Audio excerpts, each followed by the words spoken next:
요한복음 15장 12절에서 17절 신약성경 173쪽의 말씀입니다. 제가 봉독해 올립니다. 내 계명은 곧 내가 너희를 사랑한 것 같이 너희도 서로 사랑하라 하는 이것이니라. 사람이 친구를 위하여 자기 목숨을 버리면 이보다 더 큰 사랑이 없나니 너희는 내가 명하는 대로 행하면 곧 나의 친구라. 이제부터는 너희를 종이라 하지 아니하리니 종은 주인이 하는 것을 알지 못함이라. 너희를 친구라 하였노니 내가 내 아버지께 들은 것을 다 너희에게 알게 하였음이라. 너희가 나를 택한 것이 아니요 내가 너희를 택하여 세웠나니 이는 너희로 가서 열매를 맺게 하고 또 너희 열매가 항상 있게 하여 내 이름으로 아버지께 무엇을 구하든지 다 받게 하려 함이라. 내가 이것을 너희에게 명함은 너희로 서로 사랑하게 하려 함이라. 아멘. 오늘 이 말씀 가지고 잠시 쉬어가는 사랑이라는 제목으로 함께 말씀을 나누기를 원합니다. 관계가 사랑을 만들까요? 아니면 사랑이 관계를 만들까요? 어떤 경우에는 우리가 관계가 이제 처음에 형성이 되고 그런 다음에 거기서 사랑이 싹틀 수도 있고요. 어떤 경우에는 사랑이 먼저이고 관계가 형성이 되기도 하죠. 그래서 어떻게 보면 사랑이 관계의 깊이와 관계의 정도를 결정하는 결정타가 되는 경우가 많아요.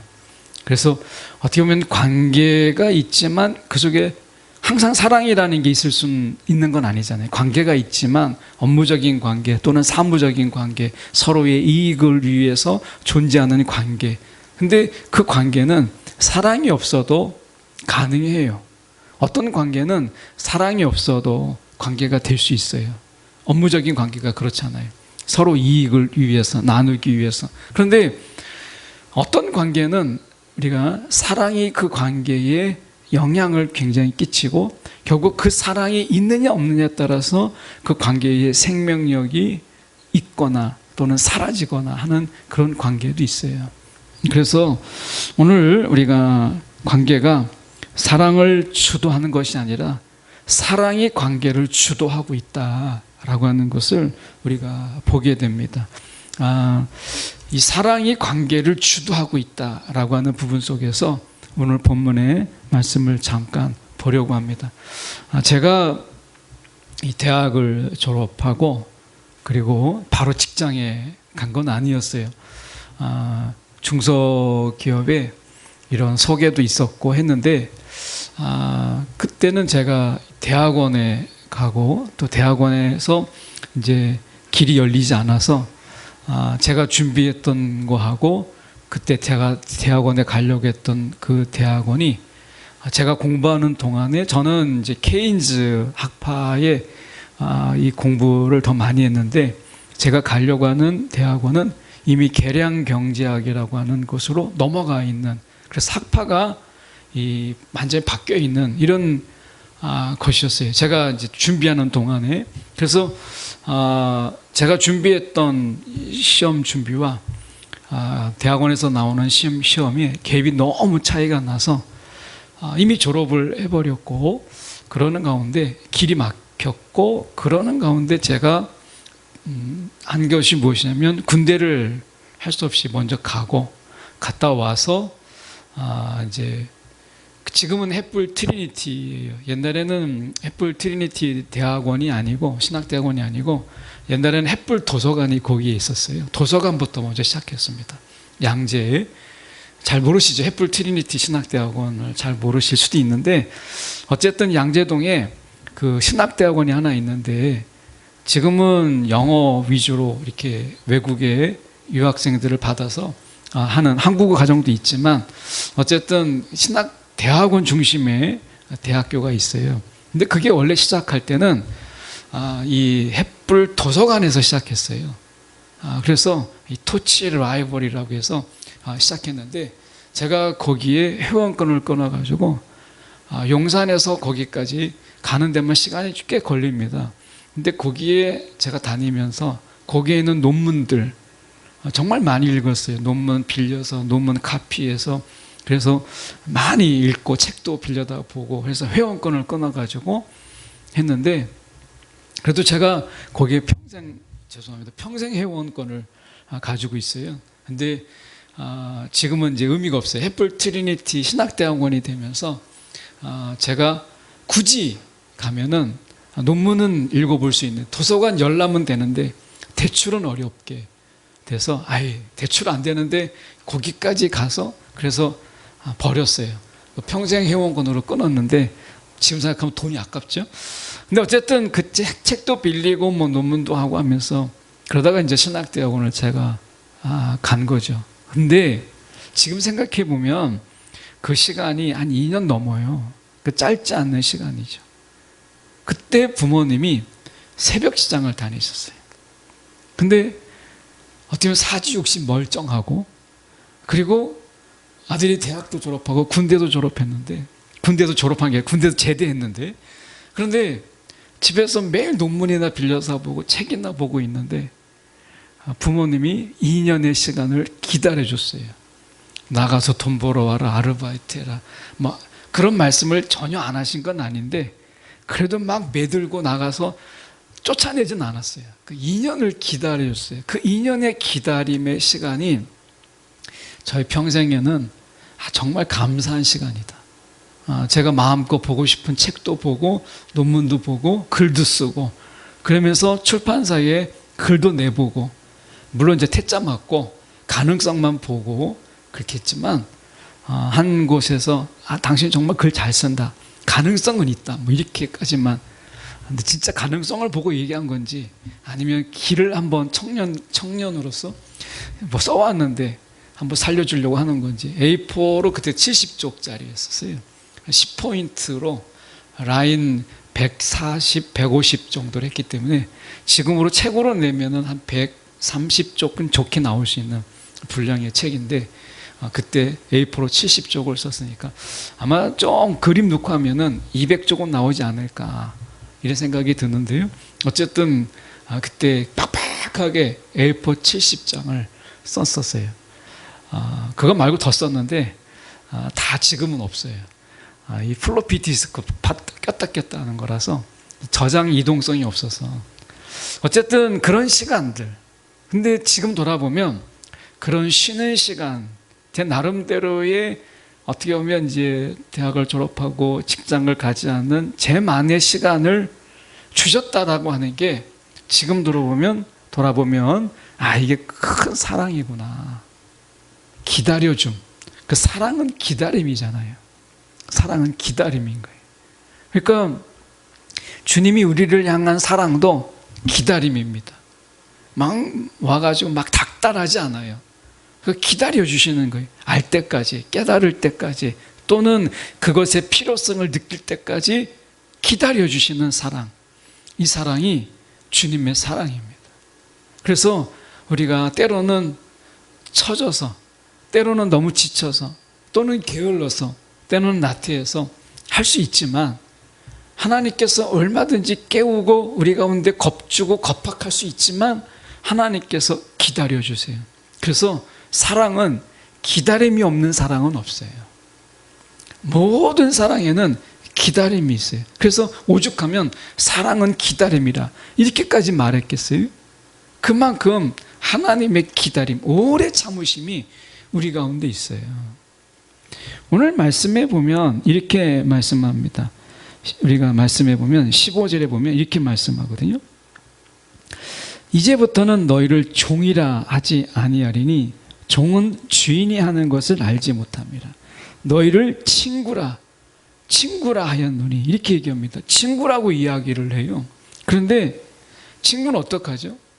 서로 간에 지시하거나 명령하거나 아니면 이렇게 하라 이렇게 말하지 않아요. 친구는 의견을 물어보죠.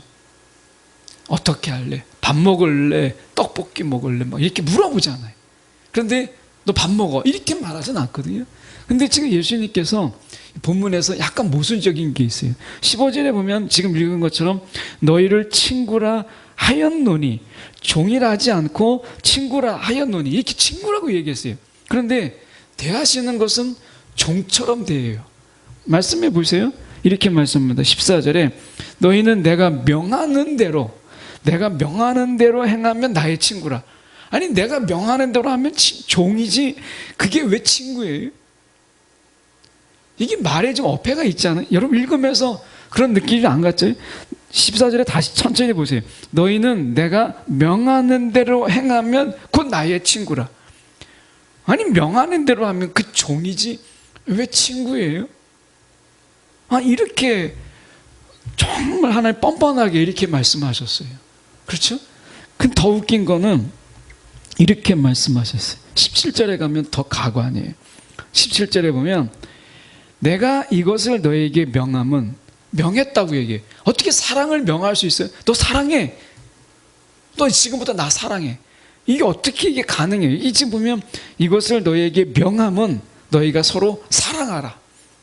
아니, 이렇게 명령하셔요. 사랑은 내가 좋아하고, 이거 내가 또 어떻게 하면 그 사람의 관심을 갖다가 사랑하는 건데, 아니, 세상에 이것을 명해요. 더 웃긴 거는 뭐냐면 16절의 말씀이에요. 16절에 보면 너희가 나를 택한 것이 아니라는 거예요. 친구인데 너희가 나를 택한 게 아니라 내가 너희를 세웠나니, 이렇게 말씀하세요. 그러니까 나는 친구인데, 주님과 친구인데 내가 주님을 결정할 권한이 내게 없어요. 주님이 나를 픽업을 한 거예요. 야, 내가 너를 픽했어. 내가 너를 이제 선택했으니까 너 지금부터 나랑 친구야. 이렇게 됐다는 거예요.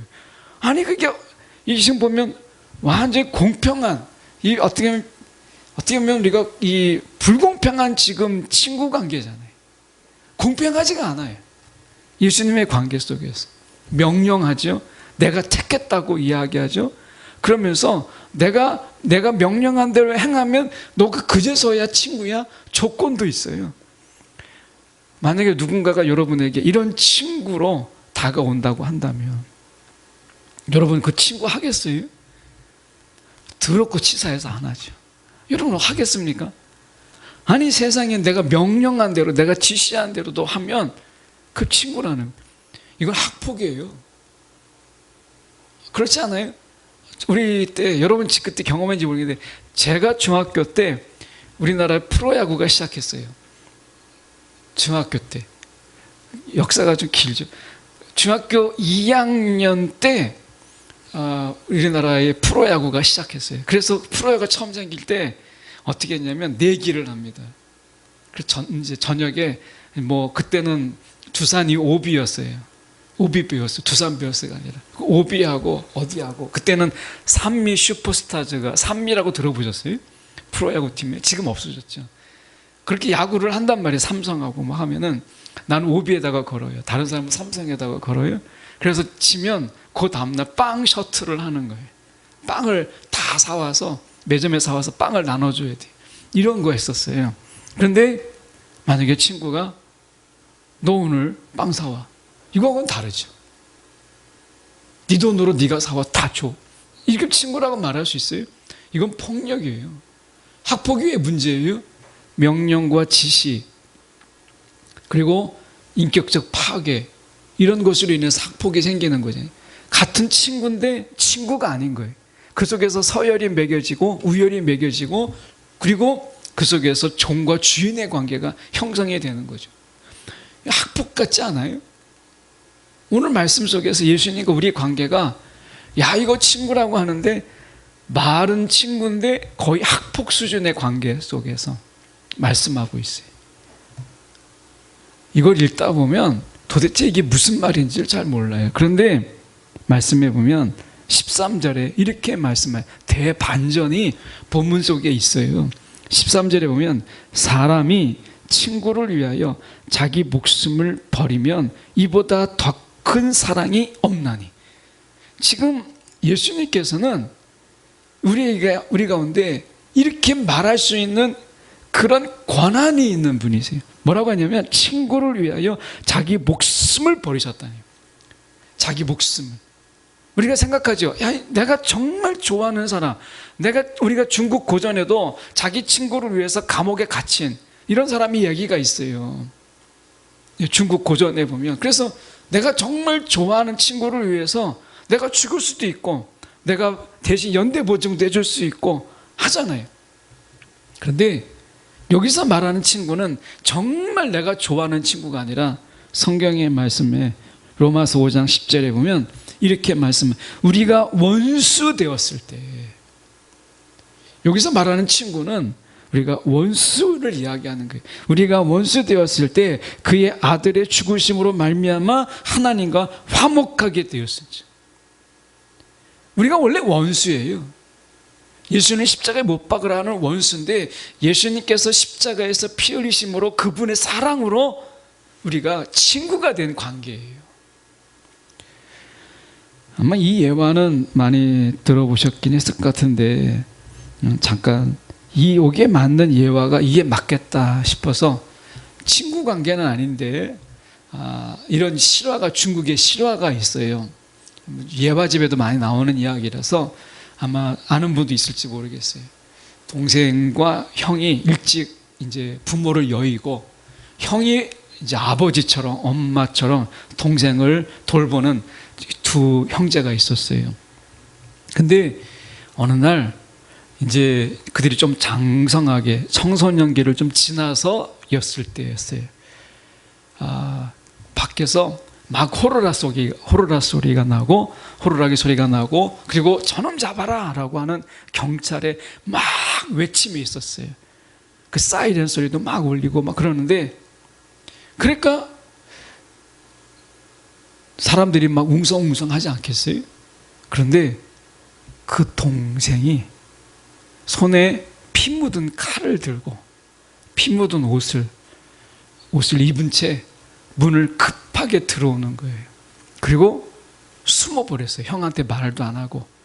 근데 형이 문을 닫으려고 할 때 놀랐잖아요, 형이. 근데 경찰이 들이닥친 거예요. 그러니까 이 형이 딱 느낀 거예요. 야, 이거는 내 동생이 뭔가를 잘못했구나. 그래서 문 손잡이에 지금 묻어있는 그 피를 급하게 손에 묻히고 자기 옷에 묻히면서 내가 범인이다, 이렇게 이야기한 거예요. 내가 범인이다. 그래가지고 이 경찰이 이 형을 잡아갔어요. 잡아가고, 그때는 중국의 공산당 시절이라서 굉장히 사형이 빨리 집행이 됐어요. 그래서 사형 온도가 떨어진 거예요, 이 형한테. 그러니까 이제 현장범인 거예요. 현장은 아니지만 피가, 유전자가 검색하니까 뭐 똑같잖아요. 뭐 그때 유전자 검색했는지 모르겠지만 어쨌든 경찰이 쫓다가 잡힌 범인이 현장범으로 잡혀서 굉장히 사형이 급하게 진행이 돼서, 그래서 사형 온도가 됐어요. 이 형이 마지막으로 동생에게 편지를 보낸 거예요. 동생은 너무나 두려워서 집 밖에도 나가지 못하고 수염이 막 기르고 숨어 있었던 거죠. 근데 밖에서 막 노크 소리가 난 거예요. 막 너무나 문을 두들겨서. 그래서 나가보니까 급하게 우편이 왔는데 급송인 거예요. 형이 이제 사형이 집행되는 소식이 연락이 온 거예요. 형이 급하게 급전을 보낸 거죠. 그래서 그 편지를 다 읽기도 전에 그 사형장으로 막 달려갔어요. 형이 이제 교수형에 처해서 이제 목에 밧줄을 매고 이제 의자를 밀면 떨어지는 그 교수형인데, 그 자리에 동생이 나타나가지고 내가 범인이다고, 형이 아니라 내가 범인이다라고 해도 경찰이 믿어주지도 않았고 주위에 있는 사람들도 믿어주지 않았어요. 더더구나 법정에서 그 사람의 명의로 사형이 언도됐기 때문에 이거는 변개될 수가 없었어요. 그때 형이 마지막으로 그 교도관을 통해서 편지 한 장을 이 동생에게 주고 그 이제 사형이 집행돼요. 그래서 동생이 보는 가운데서 형이 교수형에 처해집니다. 그리고 편지 한 장을 들고 집에 와요. 그래서 읽어보니까 동생에게 형은 이렇게 편지했어요. 너는 이제 너의 모든 것을 다 버리고 너는 나로 살아라. 너는 지금 죽었다. 내가 너 대신 죽음으로 해서 너는 죽었고 이제 너는 나로 살아라. 나의 옷을 입고 나의 생각을 하고 나로 살아라. 이렇게 이야기한 거예요. 그러니까 그게 문체가 명령조예요. 너는 이제 나의 옷을 입고 나로 살아라. 명령조로 쓴 거예요. 그게 정말 명령일까요? 사랑으로 당부하고 사랑으로 요청한 거부할 수 없는 명령보다 더한 거잖아요. 이 동생은 자기 옷을 다 불태웁니다. 피 묻은 옷까지 다 불태워요. 자유가 된 거예요. 형이 죽음으로 인해서. 나는 이제 살인자가 아닌 거예요.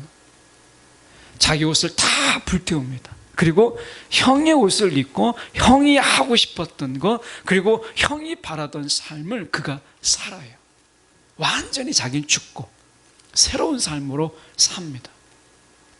자, 이런 부분 속에서 형이 이야기하는 거, 형이 내 옷 입고 나로 살아라고 해서 동생이 이거 지가 뭔데 나한테 명령해? 이렇게 할 수 있겠어요? 이건 명령보다 더한 거죠. 예수님께서 우리가 지금 그렇게 말씀하고 계시는 거예요. 우리를 위하여 우리가 아직 원수 되었을 때 자기의 목숨을 버리심으로 인해서 이 사랑이 더 큰 사랑이 없는 엄청난 이 사랑을 우리 가운데 베푸셨어요. 그리고 그분이 말씀하세요. 너로 살지 말고 나로 살아라. 이 말씀이 바로 그거예요. 14절에 너희는 내가 명하는 대로 행하면 곧 나의 친구라 이렇게 돼 있잖아요. 이걸 뒤집어서 이야기하면 너는 너희로 살지 말고 너는 나와 함께 십자가에 죽었나니 너희로 살지 말고 나로 살아라. 나로. 그래서 우리는 이 말을 이렇게 줄여서 얘기하죠. 내가 죽어 예수로 사는 삶. 이렇게 줄여서 얘기해요. 내가 죽어 예수로 사는 삶. 이것은 이렇게 했을 때 예수와 같은 생각, 같은 마음을 품게 되니까 비로소 우리가 친구가 되는 것이죠. 그래서 예수님은 사랑을 통해서 관계를 만드셨고 그 관계를 깊이 있게 하셨어요. 그래서 예수님과의 우리의 관계는 사랑으로 만들어진 그런 관계예요.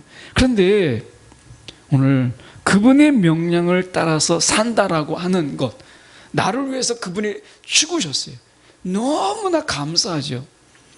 그럼에도 불구하고요, 우리가 이 주님의 뜻대로 살아간다라는 것, 나를 철저하게 버리고 살아간다라는 것이 쉽지가 않은 거예요.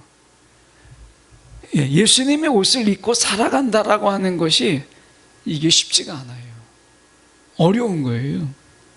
그래서 마태복음 11장 28절에 말씀해 보면 수고하고 무거운 짐을 진 모든 사람은 다 내게로 오라. 내가 너희를 쉬게 할 것이다. 여기서 무거운 짐이라고 하는 것은 사실 종교의 짐이에요.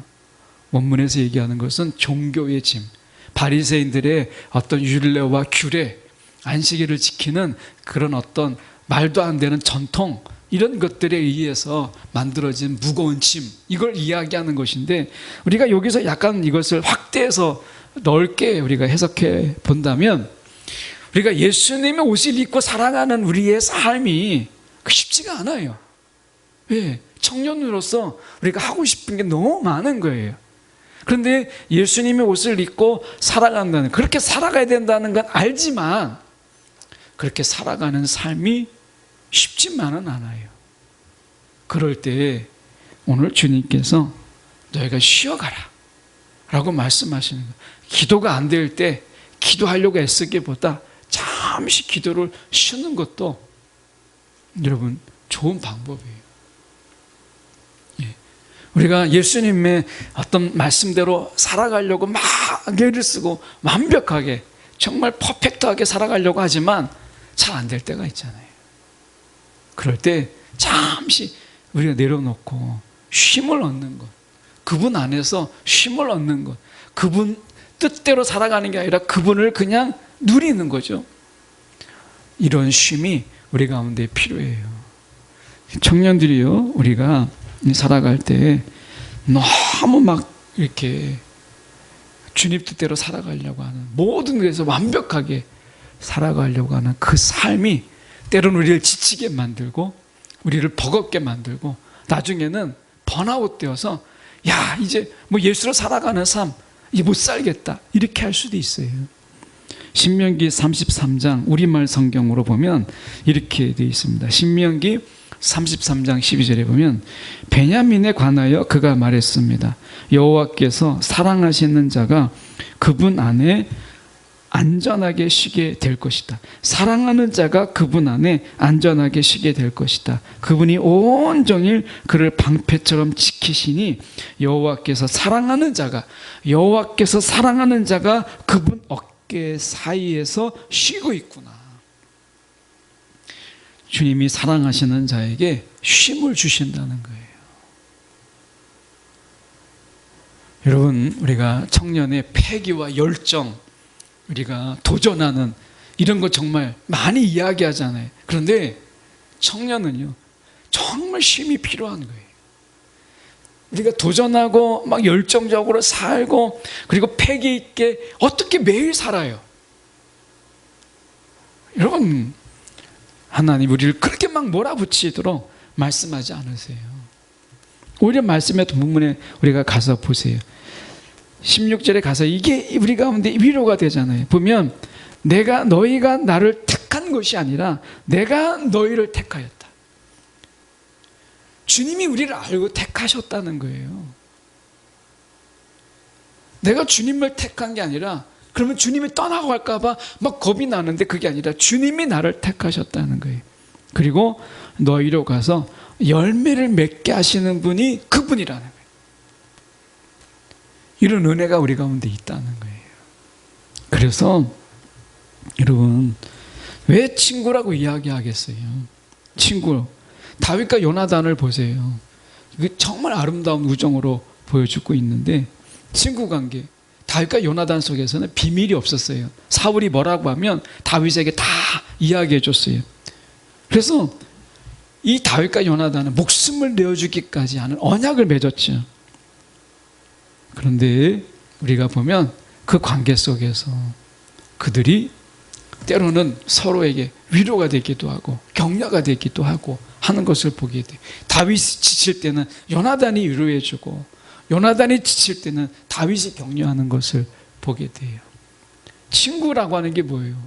내가 힘들 때 어려울 때 잠깐 기댈 수 있는 게 친구잖아요. 여러분, 친구가 항상 경쟁 관계, 그리고 매일 친구들이 가면 막 도전하라고 하고 야 그것도 못하냐고 빈정거리고, 그게 친구라고 할 수 있겠어요? 친구라고 하는 것은 잠시 기대기도 하고 내가 좀 잘 안 되는 것도 솔직하게 이야기해서 위로받을 수 있는 게 친구잖아요.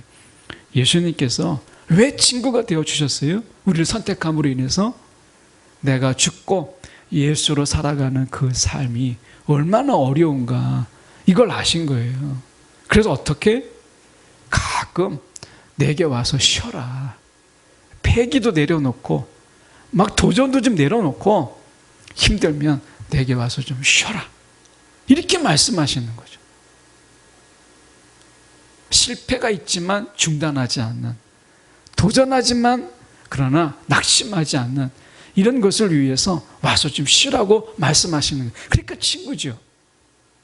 그래서 오늘 여러분 청년의 신앙으로 살아가되 여러분 예수님 안에서 쉬는 법을 배우세요.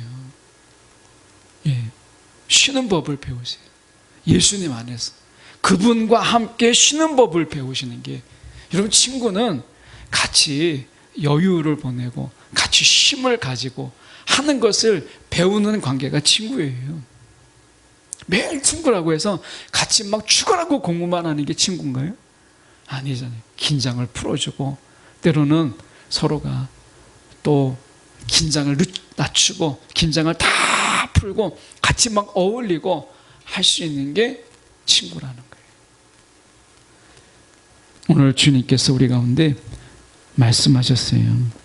오늘 이 명령이 우리에게 짐이 아니라 정말 그분이 너무 좋아서 내가 그분의 삶을 살고 싶은, 이 친구가 너무 좋아서 내가 그분의 그 친구의 삶을 살고 싶은 이런 친구가 있잖아요.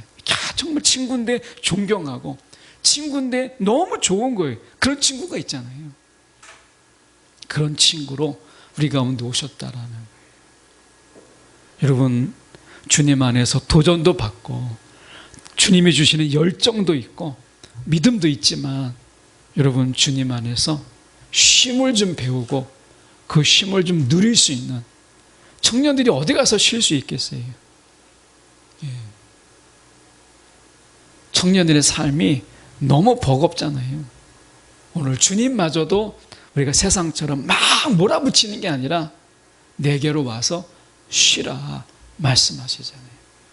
여러분, 주님이라는 쉼터에 나를 좀 내려놓고 다시 한번 우리가 충전함을 받는 그런 청년의 지혜, 쉼도 지혜입니다. 여러분, 쉴 수 있는 게 지혜예요.